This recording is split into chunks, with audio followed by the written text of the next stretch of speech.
আমি যখন ছোট ছিলাম খেলতে যেতাম মেঘের দলে।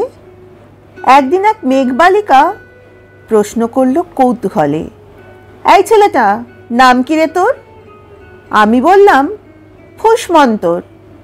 মেঘবালিকা রেগেই আগুন, মিথ্যে কথা, নাম কি অমন হয় কখনো? আমি বললাম, নিশ্চয়ই হয়, আগে আমার গল্প শোনো। সে বলল, শুনবো না, যা, সেই তো রানী, সেই তো রাজা, সেই তো একই ঢাল তলোয়ার, সেই তো একই রাজার কুমার পক্ষীরাজে, শুনবো না আর, ওসব বাজে। আমি বললাম, তোমার জন্য নতুন করে লিখব তবে। সে বলল, সত্যি লিখবি? বেশ, তাহলে মস্ত করে লিখতে হবে, মনে থাকবে, লিখেই কিন্তু আমায় দিবি। আমি বললাম, তোমার জন্য লিখতে পারি এক পৃথিবী। লিখতে লিখতে লেখা যখন সবে মাত্র 2-4 পাতা, হঠাৎ তখন ভূত চাপলো আমার মাথায়।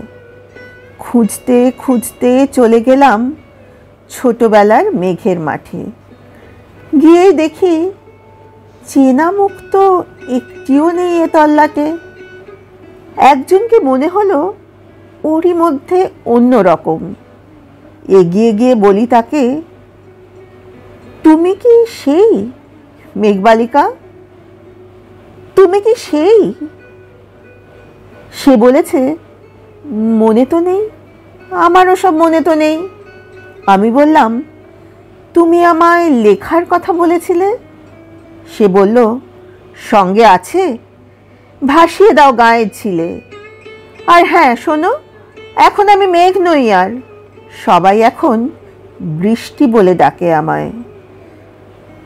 বলেই হঠাৎ এক পশলায় চুল থেকে নখ আমায় পুরো ভিজিয়ে দিয়ে অন্য অন্য বৃষ্টি বাদল সঙ্গে নিয়ে মিলিয়ে গেল খরস্রোতায়, মিলিয়ে গেল দূরে কোথায়, দূরে দূরে। বৃষ্টি বলে ডাকে আমায়, বৃষ্টি বলে ডাকে আমায়। আপন মনে বলতে বলতে আমি কেবল বসে রইলাম ভিজে একসা কাপড় জামায়, গাছের তলায় বসে রইলাম। বৃষ্টি নাকি মেঘের জন্য? এমন সময় অন্য একটা বৃষ্টি আমায় চিনতে পেরে বলল, তাতে মন খারাপের কি হয়েছে? যাও, ফিরে যাও, লেখো আবার।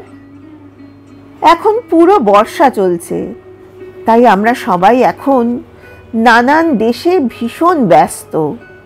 তুমিও যাও, মন দাও গে তোমার কাজে। বর্ষা থেকে ফিরে আমরা নিজেই যাব তোমার কাছে।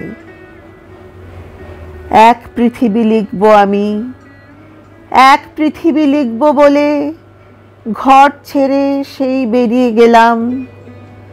ঘর ছেড়ে সেই ঘর বাঁধলাম গহন বনে।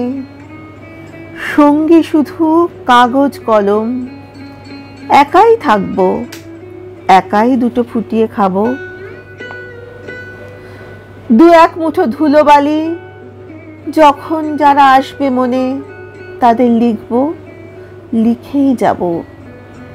এক পৃথিবীর 100 রকম স্বপ্ন দেখার সাধ্য থাকবে সে রূপকথার। সে রূপকথা আমার একার। ঘাড় গুজে দিন লিখতে লিখতে, ঘাড় গুজে রাত লিখতে লিখতে, মুছেছে দিন, মুছেছে রাত। যখন আমার লেখবার হাত অসাড় হলো, মনে পড়ল সাল কি তারিখ, বছর কি মাস, সেসব হিসেব আর ধরিনি।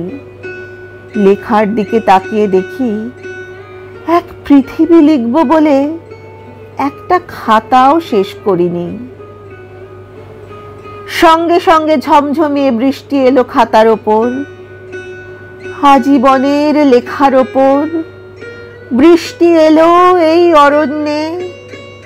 বাইরে তখন গাছের নিচে নাচছে ময়ূর আনন্দিত।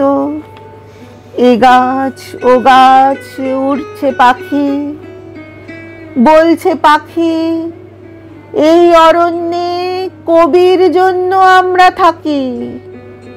বলছে ওরা কবির জন্য আমরা কোথাও, আমরা কোথাও, আমরা কোথাও হার মানিনি। কবি তখন কুটির থেকে তাকিয়ে আছে অনেক দূরে, বনের পরে, মাঠের পরে, নদীর পরে, সেই যেখানে সারা জীবন বৃষ্টি পড়ে, বৃষ্টি পড়ে, সেই যেখানে কেউ যায়নি, কেউ যায় না কোনোদিনই।